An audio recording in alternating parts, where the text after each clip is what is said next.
O autoconhecimento e o ego, algo simplesmente formidável de entendermos hoje para os dias atuais, porque o controle emocional do ego, principalmente, é fundamental. Isso foi falado há muito tempo atrás por Freud, por Nietzsche e tantos outros pensadores que pensavam, de fato, a vida e que hoje é importante sabermos para termos uma vida melhor. E aqui vejam o tópico da BBC. Me diminuindo, obrigado. A incrível transformação do ego desde que Freud popularizou o conceito. Entender o ego, o seu ID e tudo mais, o superego também, é importante para a vida. É muito importante. Vamos começar a leitura da BBC News Brasil. Sensacional, isso eu adoro.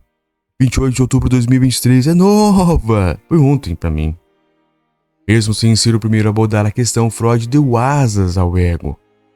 Egocêntrico, ego, egoísta, palavras que fazem parte do nosso cotidiano. Mas você sabe o que significa? Foi o criador da psicanálise, segundo Freud, em 1856-1939, que deu asas à ideia do ego.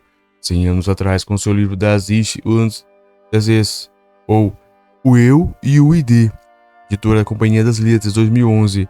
Sabe que a ID, aqui fazendo uma parte, é algo natural, como se fosse o pré-ego, pré-superego, as suas naturalidades, que você nasce da sua personalidade, mais ou menos, simplesmente só para fazer aqui um ponto, depois pesquise, mas é mais ou menos isso, a sua identidade, quase, mais ou menos isso. Sabendo que a identidade que você nasce natural, você já consegue entender o que eu vou ler aqui. Para Freud, o ego representa o que pode ser chamado de razão e senso comum, um contraste com o ID que contém as paixões. Freud praticou o que chamou de psicanálise por quase 25 anos. O ego e o ID foi uma tentativa de apresentar o que ele conseguiu entrever sobre o funcionamento interno da mente. O médico vienense afirmou que, além de ser dividida entre consciente e inconsciente, a mente era impulsionada por forças em conflito. Lógico e sensacional. Ele descreveu um sistema tripartite, no qual o ID exige satisfação para nossos impulsos naturais, o superego reage e decide como devemos nos comportar segundo nossas normas morais, e o ego seria a junção dos elementos no eu. Abre aspas. Uma forma de conceber o ego é como um lugar de negociação, onde promovemos ajustes, cálculos psicológicos para encontrar uma forma de viver conosco mesmos e no mundo, segundo a escritora e psicanalista britânica Susie Orbach.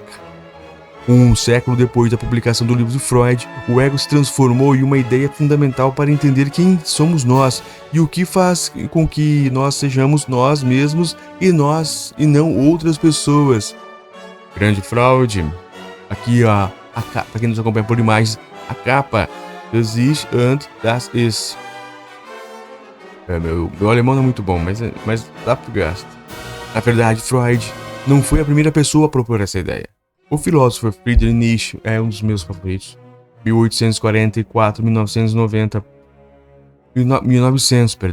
já havia afirmado 50 anos antes que nós temos um ego. Mas Freud desenvolveu o conceito de ego quase lhe dando vida própria. Abre aspas. Ele elaborou o conceito, entendendo que uma relação de terapia poderia oferecer alívio, explica Orbach.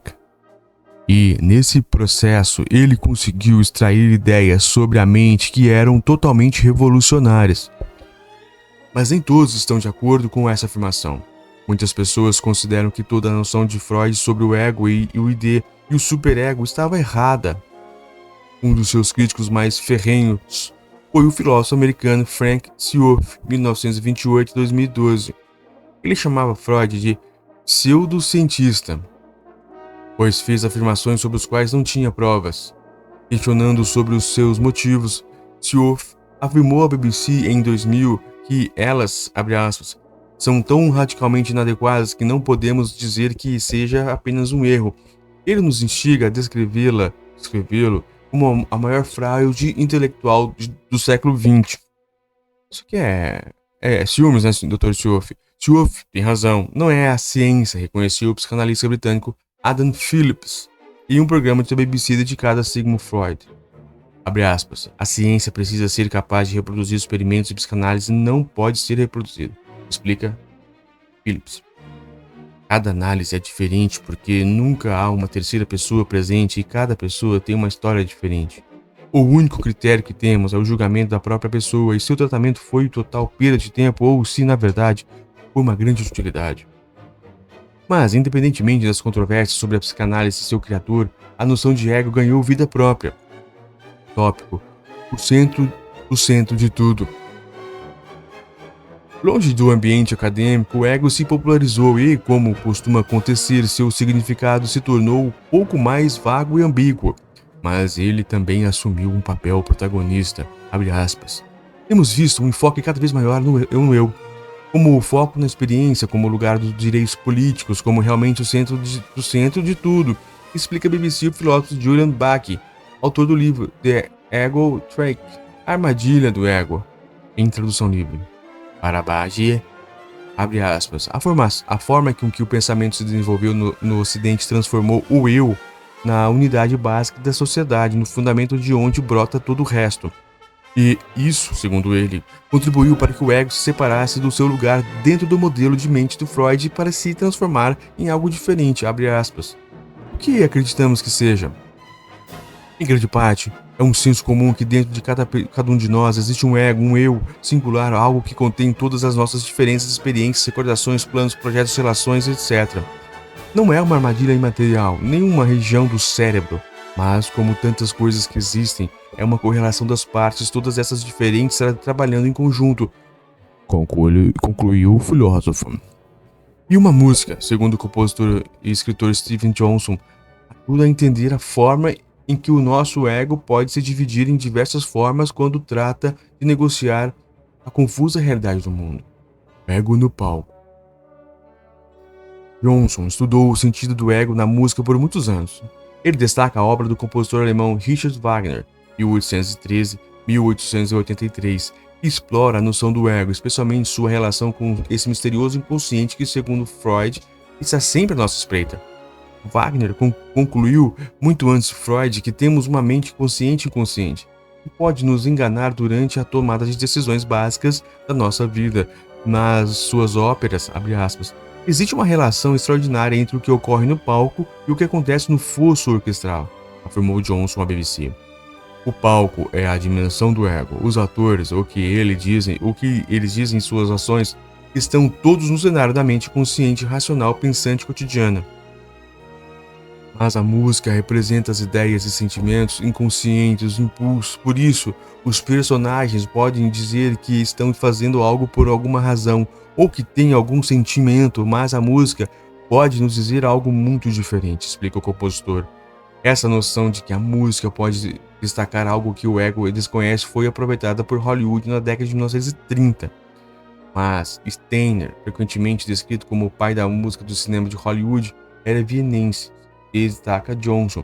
Ele certamente estava familiarizado com as ideias de Freud e as ideias em mente quando se dedicava a fazer a trilha sonora de um filme.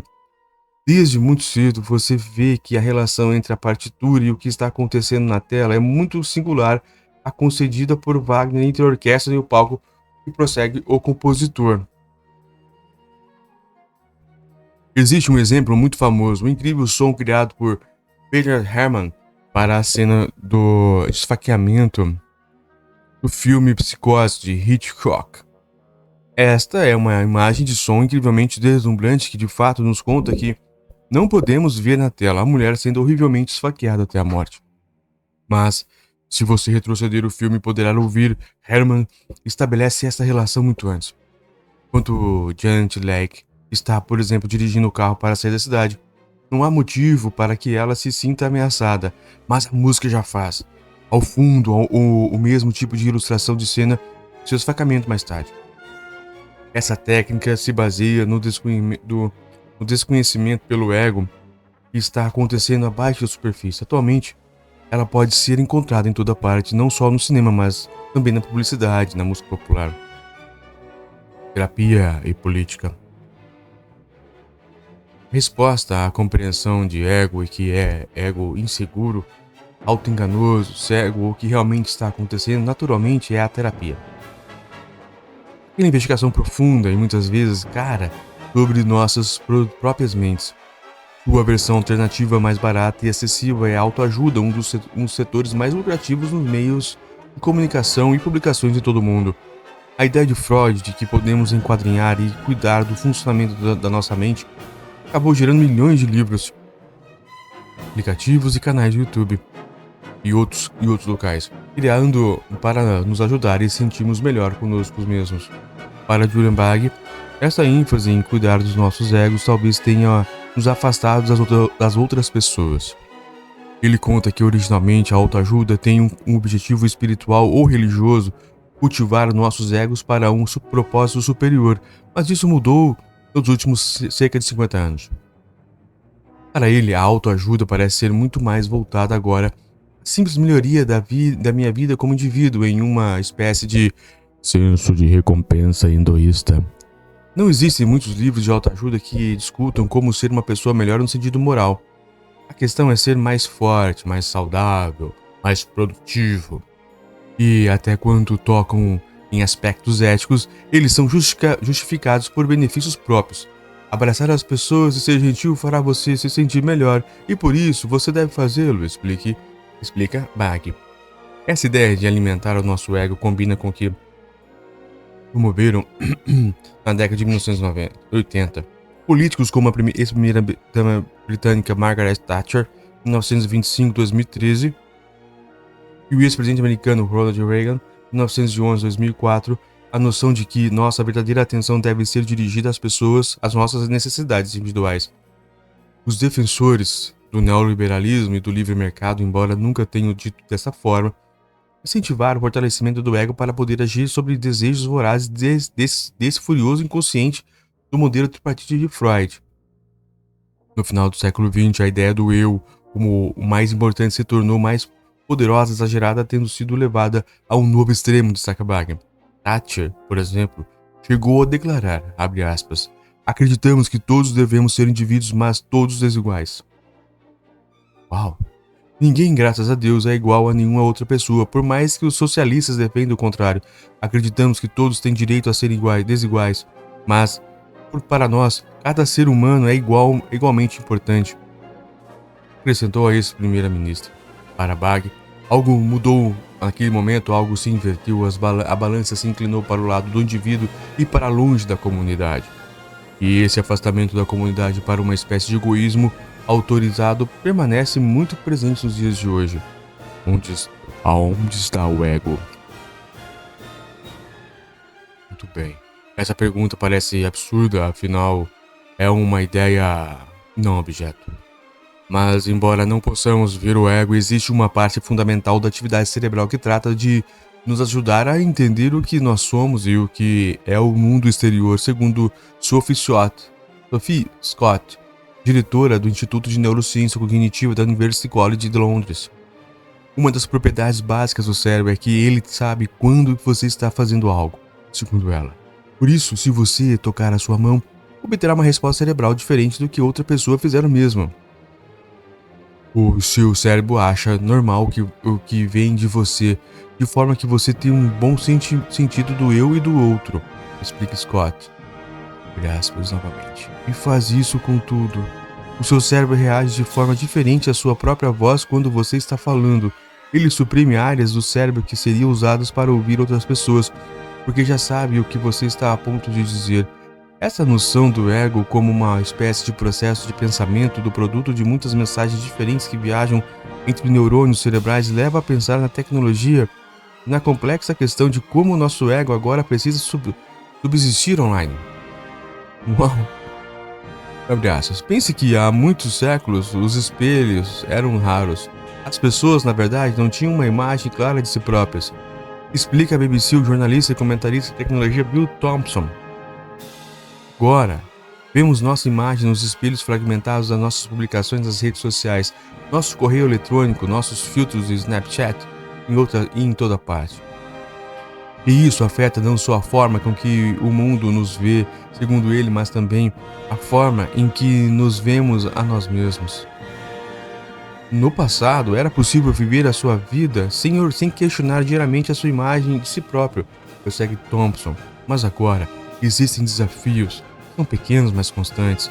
E, quando se trata especificamente das redes sociais, ocorre o chamado colapso de contexto. Você publica algo para que o que você acredita ser um público entende e atinge uma audiência muito diferente e reage muito mal. E isso é uma ameaça real para o seu senso de identidade.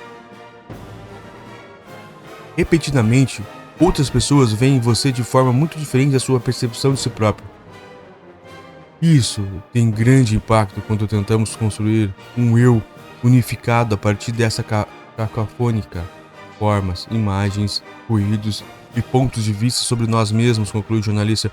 Esse é um desafio para o estado atual do nosso ego. Um século depois de Freud, tenta localizá-lo na nossa cabeça, enfrentando todas as forças e ideias contraditórias que giram na nossa mente. De lá para cá, podemos compreender que o ego é intangível e algo muito mais fascinante, ou seja, nós mesmos. Este programa foi da BBC Radio 4, The 100 Year Ago. Nossa, muito sensacional.